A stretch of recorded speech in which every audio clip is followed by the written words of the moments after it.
Beleza, filtrar um data frame. Filtrar um data frame é igual a filtrar uma série, certo? Tem o método iLock, tem o método lock, tudo igual. A diferença é que uma série eu só tinha um índice para filtrar, eu só podia filtrar linhas, né? Em um data frame eu posso filtrar linhas e colunas, certo? Então, enquanto que numa série eu recebia um conjunto de argumentos para filtrar só, né? Num data frame eu vou receber dois conjuntos, um referente às linhas, outro referente às colunas, certo? E esses argumentos vão estar separados por uma vírgula. Show? Então vamos ver como isso funciona. Antes disso, vamos lembrar do nosso data frame, só para lembrar, ter uma ideia de novo como é que ele é. E aí vamos filtrar, digamos que eu queira a quarta linha e primeira coluna, certo? Eu estou filtrando usando a posição das linhas, portanto eu vou usar o método .iLock, que nem com séries, certo?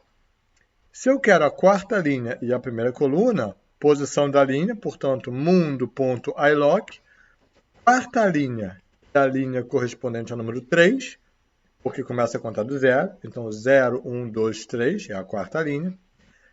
Primeira coluna é 0, porque começa a contar do zero. Então, 3 para a linha, vírgula para separar os dois, 0 para a coluna, certo? Mundo.iLock, 3,0. Isso daqui dá América do Sul, quarta linha e primeira coluna, 0, 1, 2, 3, 4, né? É a Argentina, primeira coluna, América do Sul. Realmente é o resultado que a gente teve. Beleza? Bom, da mesma forma com séries, eu posso usar os dois pontos, né, para pegar um intervalo de linhas ou um intervalo de colunas, certo? E da mesma forma que em séries, o primeiro número é incluído, o segundo número não, tá? Então, 0 e 2.3 vai pegar as linhas 0, 1 e 2. Não vai pegar o 3. São, portanto, as três primeiras linhas. Vírgula, vou agora falar de colunas. 0 e 2.2 vai pegar as colunas 0 e 1. Não vai pegar a 2, certo? Então, se eu fizer isso daqui, eu tenho Albânia, Algéria e Angola, três primeiras linhas, região e PIB per capita, duas primeiras colunas. Beleza? Excelente? Show. E da mesma forma que com séries, se eu omito, né, algum número antes ou depois dos dois pontos, significa do início até, ou então deste ponto até o final, certo? Então, nada dos pontos 3 significa a primeira linha, que no caso é o 0, até o 3, sem incluir o 3. Portanto, 0, 1 e 2 são as três primeiras linhas. Agora, olha o que está aqui. Eu tenho nada, dois pontos, nada. Ou seja, do início até o final, certo?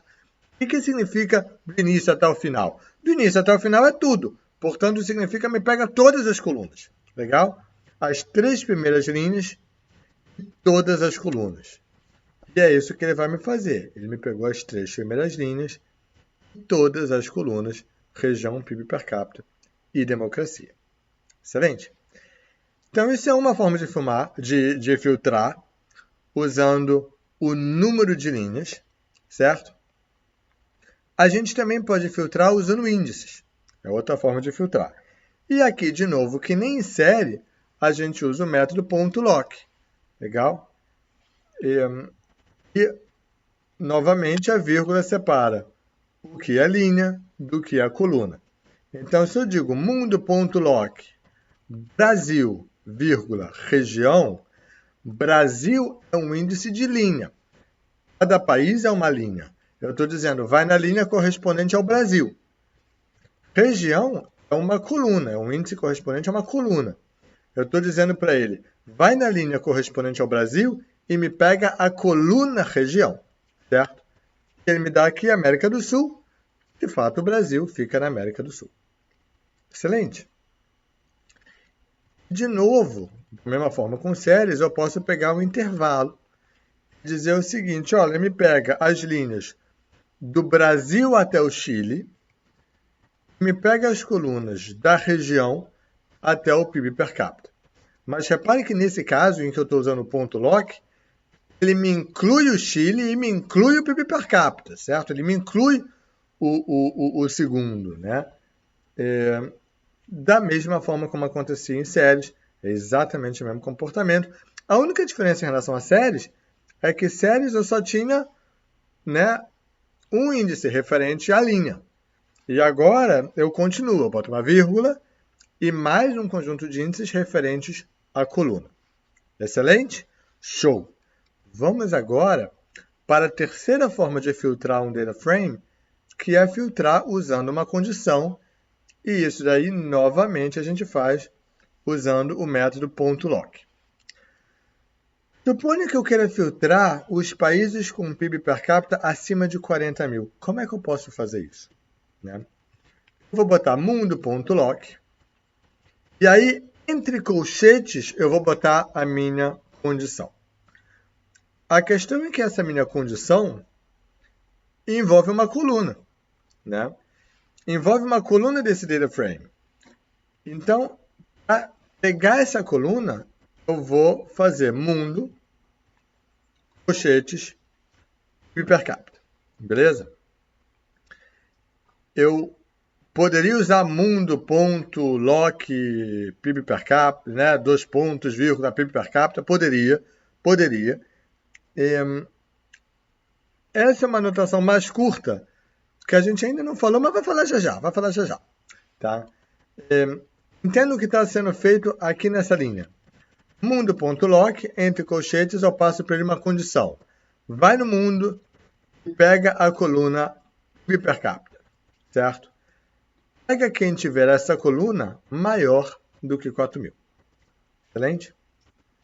Então, ele faz isso daqui e ele me traz todo mundo que tem mais do que 4.000. Desculpa, mais do que 40.000 em PIB per capita. Beleza? Eu posso também botar condições mais sofisticadas. Eu posso botar os países democráticos, entendendo democráticos é quem tem uma democracia maior do que 10, que tem um PIB per capita acima de 40.000. Então, se eu fizer isso daí, eu boto mundo.lock e aí dentro dos colchetes, a minha grande condição. Que grande condição é essa? Que grande condição é essa?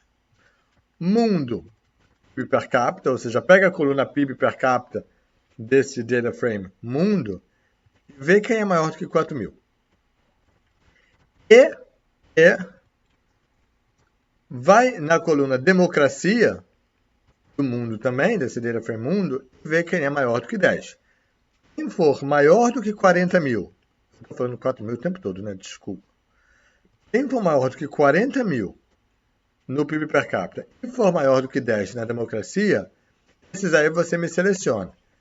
E aí, de fato, você me traz um grupo em que todo mundo tem mais do que 40.000 de PIB per capita e mais do que 10 de democracia. Excelente? Existe ainda uma quarta forma de filtrar, da mesma forma com série, que é usando o colchete. E aí você não usa o .lock nem .ilock, você só passa o colchete e o Panda meio que entende o que você quer dizer. Então, se eu passo para ele mundo, colchetes, PIB per capita, ele entende que eu quero o PIB per capita, certo? Repara que essa é a mesma notação que a gente usou aqui implicitamente para fazer o filtro, certo? Então, na verdade, eu tinha dito que eu tinha me antecipado, a gente ia ver isso depois. É isso, né? Eu já tinha meio que usado essa notação sem falar explicitamente, mas é exatamente isso. Eu passo o mundo, o data frame, e eu passo o nome de uma coluna, ele vê, isso é o nome de uma coluna, você deve querer essa coluna. E aí ele me dá a coluna. Excelente? Perfeito. Eu posso querer 2 colunas. E aí o que eu vou passar para ele, dentro dos colchetes, é uma lista, portanto, novos colchetes, uma lista com o nome das colunas que eu quero, beleza? Então, se eu quero PIB per capita e democracia, eu boto mundo, abro colchetes, e aí passo uma lista que tem PIB per capita e democracia. E aí, se eu fizer isso, ele me pega PIB per capita e democracia. Excelente? E eu posso também filtrar com base em uma condição. Então, se eu fizer mundo, colchetes, sem lock nem iLock, só botei dentro dos colchetes a condição. Olha, eu quero que mundo PIB per capita seja maior do que 40 mil, ele me dá isso daí também, certo? E eu tenho aqui esses países. Show? Em DataFrame existe uma quinta forma de filtrar. É uma forma super simples, um pouco perigosa, que é você filtrar usando apenas um ponto. Então, se eu boto mundo.região, ele entende que eu quero apenas a região. Então, em todos esses negócios aqui, esses filtros que a gente fez antes, com base em condição, eu podia, ao invés de botar mundo, colchetes, PIB per capita, como um string e tal, eu podia simplesmente ter feito mundo.pib per capita e ele ia ter entendido do mesmo jeito. Beleza? Fica mais limpo, fica mais enxuto, né? E isso daí é algo que você pode fazer. Mundo, né? Filtra, nesse já foi mundo, e a minha condição é que mundo.pib per capita seja maior do que 40 mil, e filtra isso para mim. Tá? Isso pode ser perigoso em alguns casos, isso pode não funcionar em alguns casos. Por exemplo, se PIB per capita tivesse espaços no nome, ia dar ruim. Aí eu não ia conseguir fazer isso, eu ia ter que usar essa notação essa notação aqui não ia ter escapatória. Ou poderia usar um ponto lock, mas eu não ia poder simplesmente botar um ponto. Tá? Então, tenha isso em mente. Além disso, existem alguns motivos mais avançados que a gente não vai entrar aqui, em que a notação do ponto pode dar problema. Então, meu conselho para evitar esse tipo de coisa é você usar o ponto para definir uma condição para filtrar um data frame, pode usar, ou para você ver uma coluna que você quer olhar, uma coluna na qual você esteja interessado. Agora, eu honestamente não recomendo que vocês usem isso para definir uma nova coluna e que vocês, de forma nenhuma, usem isso do lado esquerdo de um sinal de igualdade. Isso é pedir para dar problema, certo? Então, por exemplo, suponha que eu queira criar uma coluna ridícula que é 2, certo? Ela se chama 2 e ela é 2 para todo mundo, tá? A minha sugestão é que vocês façam mundo, colchetes, nome da coluna 2 igual a 2. E que você faça isso daqui. Opa. E que vocês façam isso daqui, e aí quando você pedir mundo, ele vem com essa coluna aqui cheia de 2, beleza? Mas eu não recomendo que vocês façam mundo.2 igual a 2, que vocês usem essa sintaxe do ponto para definir uma coluna, tá? Isso pode até funcionar, mas isso pode dar problema. E aí, alerta do panda malvado, vocês não querem entrar por perto. Quando isso der problema, vai por mim.